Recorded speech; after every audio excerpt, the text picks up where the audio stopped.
ini secara personal untuk Gibran adalah luapan emosi ya, Hmm, aksi ataupun reaksi dari pertanyaan yang begitu tajam disampaikan oleh eh, Anies ya. Kalau provokasi saya kira enggak ya, cuman ini hmm, kan anak muda Gibran ya. ini ya. Kita bayangin kita dipojokkan terus di sudut ring ya, kalau dalam pertarungan tinju dipukul berulang kali. Nah, satu momen kita bisa mukul balik, itu kan sangat apa ya, sangat senang ya. Iya, peluangnya besar ya. Jadi saya seringkali melihat anak muda itu menjadi kuda hitam. Jadi ketika dia disepelekan, justru dia bisa menampilkan kematangan emosionalnya, intelektualnya, sehingga bisa membalik persepsi dan logika publik yang selama ini menempatkan mereka sebelah mata. Program Tribun Sound Fokus, Tribuners hari ini membersamai Anda kembali bersama dengan saya Nila Irda. Kita akan mengangkat tema bagaimana aksi Gibran Rakabuming Raka yang dianggap menjadi pemandu sorak di kala debat calon presiden di gedung KPU. Momen bacawa pres Gibran Rakabuming Raka saat debat perdana capres ini, Tribuners, menjadi sorotan publik yang mana menganggap aksi Gibran sebagai pemandu sorak dan dianggap aksinya provokatif hingga berakhir mendapatkan teguran dari KPU. Lantas bagaimana kacamata Pak Ahmad terkait aksi Gibran Rakabuming Raka ini? Saya sudah tersambung bersama dengan Direktur Eksekutif dari Trias Politika Strategis, ada Mas Agung Baskoro dalam sambungan Zoom bersama dengan saya. Mas Agung, terima kasih sudah bergabung. Apa kabar, Mas Agung? Baik, Mbak Nila sehat? Sehat, terima kasih sekali Mas Ya, Agung sudah bergabung dalam siap, program sama-sama. Tribun Fokus hari ini. Mas, saya mau membahas Ya, bagaimana aksi Mas Gibran. Ini kan kemudian menjadi sorotan publik, berdiri dianggapnya sebagai pemandu sorak dalam ya. momen debat perdana yang dilaksanakan di gedung KPU. Saya mau minta pengantar terlebih dahulu dari Mas Agung, silahkan Mas. Iya, ini secara personal untuk Gibran adalah luapan emosi ya, aksi Hmm, ataupun reaksi dari pertanyaan yang begitu tajam disampaikan oleh eh, Anies ya, terkait soal MK maupun kehadiran MK-MK yang memutus ada soal etik ketika perkara kemarin yang menyebabkan Gibran bisa maju menjadi cawapresnya Prabowo. Jadi ini luapan ekspresi beliau yang selama atau sepanjang debat terus disudutkan, baik oleh Ganjar juga sebelumnya bertanya soal MK ini, hmm, kemudian berikutnya ditambahkan oleh Anies, sehingga wajar ketika dia kemudian bangkit dari kursinya, memberikan atau membangkitkan semangat ya kepada para pendukungnya agar terus memberikan support moral kepada Pak Prabowo yang sedang berdebat di atas forum.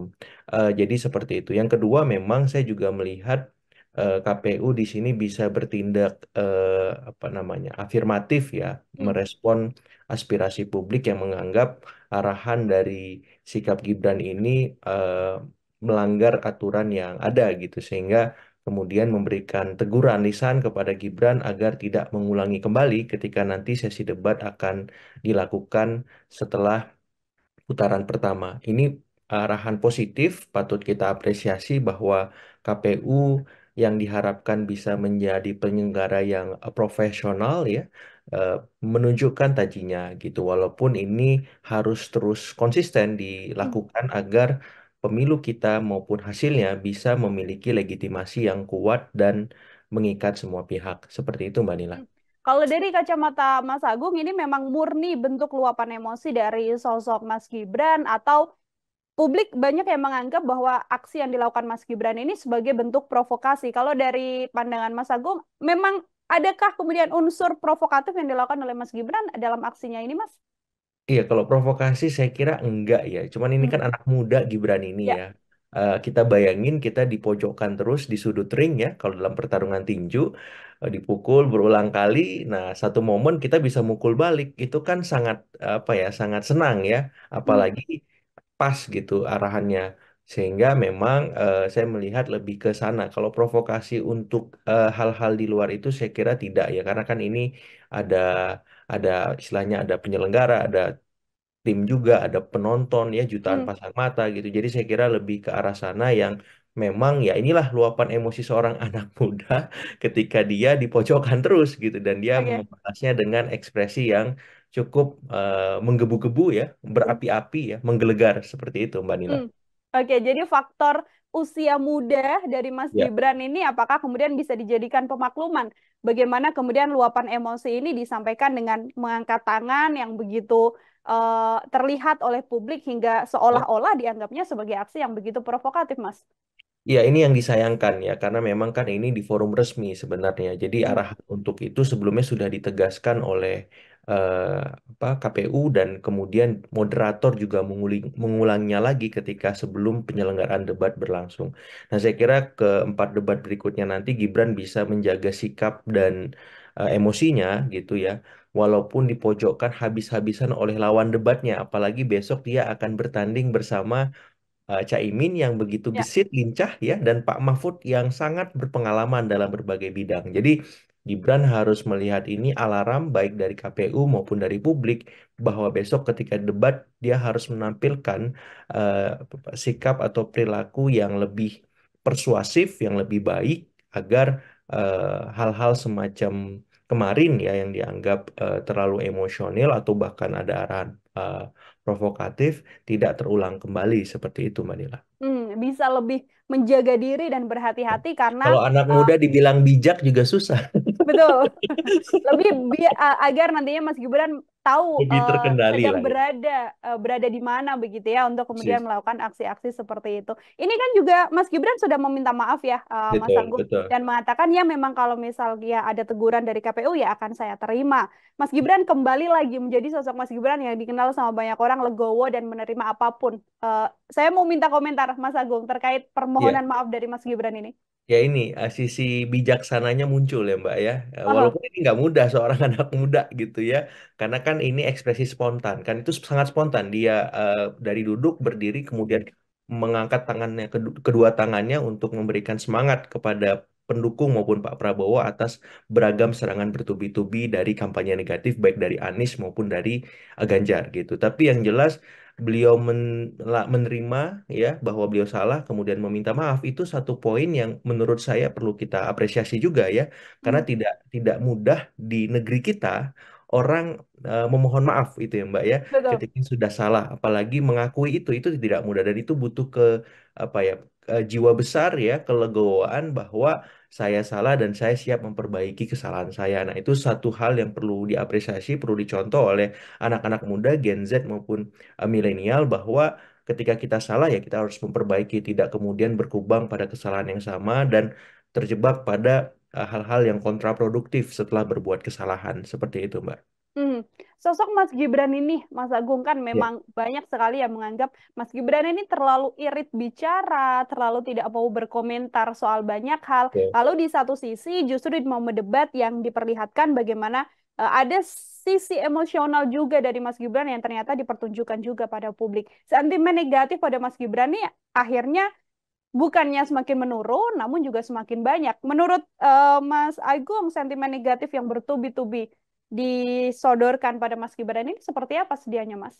iya, ini wajar ya karena memang pertama secara elektoral angka Mas Gibran di survei tinggi sama Mhm. Pak Prabowo. Jadi sentimen negatif itu kan bisa kita identifikasi berasal dari misalkan lawan-lawan politiknya.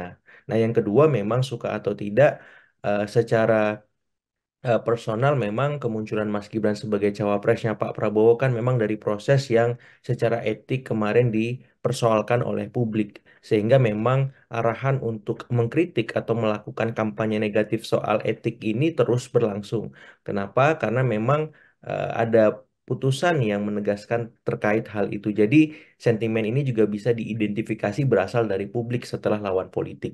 Nah, yang ketiga memang suka atau tidak arahan negatif ini muncul juga ketika memang Mas Gibran mulai melakukan aktivitas di publik maupun di elit ya dalam konteks kemarin di debat itu kan aktivitas publik beliau secara resmi bersama Pak Prabowo maupun ketika berhadapan dengan pasangan capres-cawapres lain. Jadi eh, aksi atau reaksi atas beragam aktivitas Mas Gibran hari ini memang lebih banyak muncul ketika beliau melakukan aktivitas publik ya. Jadi bagaimana saat merespon isu-isu kontemporer, kemudian ketika belusukan yang irit bicara, terus kemudian ketika debat. kemarin memunculkan ekspresi yang menggebu-gebu ya atau Hmm. emosional gitu. Nanti akan muncul lagi hal-hal lain yang memang itu hadir karena Mas Gibran melakukan interaksi di depan panggung depan ya Mbak ya, melakukan relasi dengan elit gitu. Jadi ini akan kita lihat bagaimana Mas Gibran maupun timnya menyikapi ini sehingga bisa meminimalkan disinsentif elektoral yang mungkin saja mengemuka karena memang dalam pertarungan Pilpres yang kompetitif, arahan sekecil apapun ya, blunder apapun itu bisa memberikan dampak yang signifikan terhadap elektabilitas. Seperti itu, Mbak. Hmm. Seberapa besar sih Mas Agung kalau Ya. dari pengamatan Mas Agung begitu, elektoral Mas Gibran ini nantinya bisa dipengaruhi oleh blunder yang disampaikan atau mungkin sentimen negatif yang semakin turun. Sentimen negatif ini justru semakin membuat popularitas Mas Gibran naik atau di satu sisi ini juga bisa menurunkan angka elektabilitas yang sejak beberapa waktu terakhir selalu di atas, Mas. Iya, dalam konteks Pilpres kan ini patokannya pertama di capresnya ya Mbak ya, Ya. magnet figurnya di sana gitu. Tapi dalam kompetisi yang kompetitif, cawapres juga bisa memberikan sumbangsi kenaikan ataupun penurunan elektabilitas pasangan capres-cawapres. Yang pertama itu sehingga ketika Mas Gibran terus dikritik atau melakukan kesalahan, maka Pak Prabowo nggak ada pilihan untuk melakukan banyak prestasi, kontribusi ataupun kebaikan lain sehingga bisa mengimbangi neraca elektoralnya. Itu yang pertama. Yang Hmm. kedua, ya suka atau tidak, Pak Gibran ini kan representasi dari istana ya, yang hari ini hadir bersama Pak Presiden Jokowi gitu. Jadi kalau misalkan approval rating tingkat kepuasan publik Presiden Jokowi masih cukup tinggi di kisaran 70-80%, maka kampanye negatif ataupun serangan kepada Mas Gibran ibarat kata ini semacam eh, apa ya inilah apa kritikan-kritikan atau batu-batu kerikil ya yang dilempar yang memang memberikan dampak tapi tidak terlalu besar seperti itu Mbak Hmm. sehingga memang ini akan memacu juga bagaimana Presiden Jokowi untuk terus berbuat yang terbaik bagi bangsa di sisa pemerintahannya agar approval ratingnya bisa turut menyokong elektabilitas Gibran di luar kotel efek Pak Prabowo yang tadi sebagai pasangannya Mas Gibran sehingga neraca elektoral mereka tetap stabil. Jika ini terjadi sampai pada uh, putaran pertama 14 Februari ya Mbak ya, maka Hmm. saya kira ini tidak terlalu mengganggu ya baik popularitas, akseptabilitas hingga elektabilitas Mas Gibran maupun bersama Pak Prabowo seperti itu kecuali memang kesalahan yang beliau lakukan begitu besar sehingga memunculkan tsunami politik yang mengubah peta konstelasi Pilpres 2024 nanti. Seperti Hmm. itu. Hmm. Ini momen debat yang kemudian menjadi salah satu momen yang dinantikan juga oleh banyak orang. Mas Betul. Agung, 22 Desember, debat Cawapres. Pertama kalinya nantinya Mas Gibran akan beradu gagasan dengan kedua kandidat lain. Ada Muhaimin Iskandar, Mahfud MD, yang mana secara pengalaman ini kan berkecimpung di dunia politik atau pemerintahan kan jauh lebih banyak. Lalu banyak pihak yang kemudian meremehkan sosok Mas Gibran yang dianggap pasti akan kalah dalam berbicara begitu, pasti akan kalah dalam gagasan karena kapabilitas Mas Gibran yang kemudian dipertanyakan. Saya mau minta komentar Mas Agung melihat bagaimana seorang Mas Gibran ini diremehkan sebegitunya karena akan menghadapi dua kandidat yang dianggap jauh lebih kuat. Ya ini bagus buat saya bagus ya. Kan biasanya anak muda emang diremehkan ya Mbak ya. Tapi Hmm. dalam politik itu ada istilahnya underdog effect ya. Efek diminorkan, diremehkan, kapan dipandang sebelah mata. Sehingga memang modal itu bisa menjadi arahan beliau mengubahnya menjadi bandwagon effect. Jadi efek pemenangan yang membuat banyak pengikut-pengikut lain akan mengikuti dia. Jadi saya melihat dengan kondisi semacam ini justru tantangan mudah buat Mas Gibran membalik persepsi dan opini publik yang meremehkannya tadi dari Hmm. underdog effect menjadi bandwagon effect. Asal beliau memang menunjukkan secara konsisten otentisitas dirinya ya sebagai seorang anak muda, sebagai seorang milenial yang punya kekhasan. Saya berpikir tidak perlu terlampau jauh melampaui atau memenangkan debat untuk besok. Tapi yang jelas Mas Gibran jadi dirinya saja. Be yourself gitu ya. Hmm. Jadi dia kemudian melontarkan pendapatnya soal kan besok temanya ekonomi ya. Ya, Betul. berdasarkan pengalaman dia, ekonomi gimana, perkembangan ekonomi digital, ekonomi kerakyatan, ya, investasi keuangan ala anak muda, ala milenial yang dia pahami, itu akan memberikan keunikan, kekhasan yang memang tidak dimiliki oleh Pak Mahfud maupun Caimin seperti itu. Jadi beliau harus bermain di ceruk, ya, nalar milenial Gen X yang memang selama ini belum pernah melihat seorang cawapres dari kaum mereka gitu. Hmm. Jadi saya fokus ke sana supaya apa? Supaya Mas Gibran lebih santai dalam mengikuti debat besok, tidak terbebani hal apapun. Nah, yang kedua memang ceruk pemilih milenial dan Gen Z ini kan menarik, unik ya. Mereka senang mengikuti arahan-arahan politik, tapi jangan terlalu serius gitu.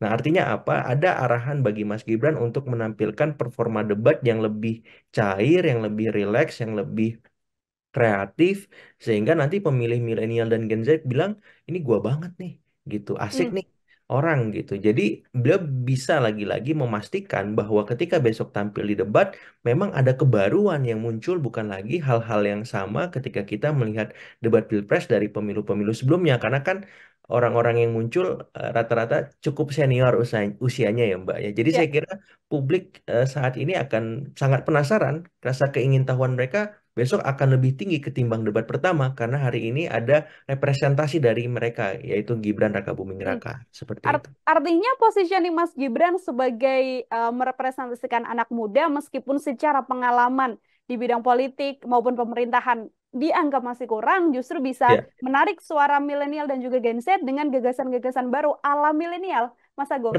persis karena ini kan temanya debat ekonomi. Pak Hmm. Mahfud itu kan sangat hukum banget. Tiba-tiba disuruh ngomong ekonomi gitu. Pun Pak Pak apa Caimin ya, beliau sangat politik banget, politisi abis gitu. Nah sekarang ngomong ekonomi. Nah Mas Gibran saya kira backgroundnya background ekonomi kalau saya nggak Ya. salah ya S1 S2-nya gitu. Jadi saya melihat ada apa namanya stock of knowledge yang lebih baik ketimbang Pak Mahfud yang memang sangat kaya di bidang hukum dan Caimin yang sangat kaya di bidang politik gitu. Jadi ini selling point yang bisa dioptimalkan ketika Mas Gibran memang bisa menjadi dirinya sendiri dan kemudian menunjukkan keunikannya sebagai seorang generasi milenial ataupun apa menyasar Gen Z agar memang pemilih punya bayangan ketika besok cawapres dari kalangan mereka bagaimana mengelola ekonomi digital ya ekonomi aktual yang relevan untuk mensejahterakan kehidupan mereka sebagai eh, kelompok mayoritas pemilih dalam Pilpres 2024 nanti, Mbak. Baik, Mas Agung. Terakhir dari saya, Mas, sekaligus Ya. bisa menjadi closing statement juga dari Mas Agung. Prediksi Mas Agung untuk debat nanti, seberapa besar peluang atau mungkin kejutan yang akan dilakukan oleh Mas Gibran nantinya bisa mempengaruhi elektabilitasnya di kondisi saat ini? Mas Gibran digadang-gadang akan kalah karena terlalu irit bicara. Silahkan, Mas Agung. Iya, peluangnya besar ya. Jadi saya seringkali melihat anak muda itu menjadi kuda hitam. Jadi ketika dia disepelekan, justru dia bisa menampilkan kematangan emosionalnya, intelektualnya, sehingga bisa membalik persepsi dan logika publik yang selama ini menempatkan mereka sebelah mata. Jadi saya berpikir ini momennya Mas Gibran, sehingga bisa mewujudkan istilah saya wow factor. Wow, ini Gibran loh, gitu. Jadi Hmm. saya lihat peluangnya masih besar. Walaupun ini bisa menjadi bumerang juga kalau malah yang terjadi sebaliknya. Seperti itu. Malah bisa memberikan disinsentif elektoral yang membuat Pak Prabowo harus berjuang keras di debat berikutnya untuk memastikan aliran elektoral mereka tidak terganggu. Seperti itu, Mbak Nila. Mhm. Contoh bumerang yang kemungkinan besar bisa mempengaruhi elektoral Mas Gibran dalam mendebat ini seperti apa, Mas Agung maksudnya?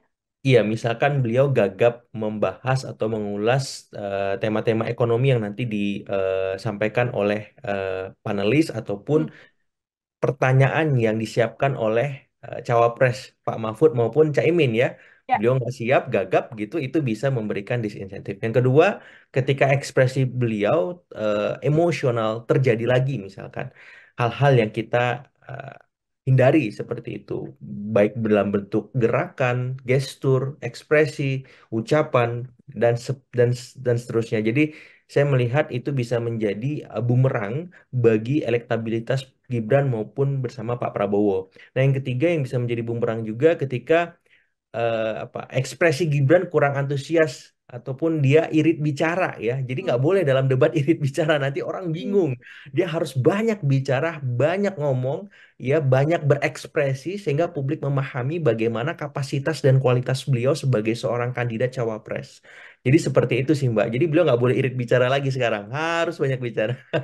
Oke, momen debat kedua ini juga harus dimanfaatkan oleh Mas Gibran untuk memperlihatkan sisi lain begitu ya, Mas Agung ya, Betul, dari Mas betul Gibran sekali. yang selama ini dianggap anak muda yang terlalu irit bicara, namun gagasannya harus kemudian dipaparkan dalam debat yang akan digelar 22 Desember. Kita sama-sama menantikan, Mas Agung, bagaimana Ya. nantinya debat Cawapres ini akan digelar untuk kemudian melihat apakah ada gebrakan atau kejutan begitu ya yang akan disampaikan oleh sosok Gibran Rakabuming Raka ini. Mas Agung, terima kasih sekali untuk obrolan kita hari ini dalam program Triminusa On Focus. Semoga di lain kesempatan kita bisa berbincang lagi, Mas Agung.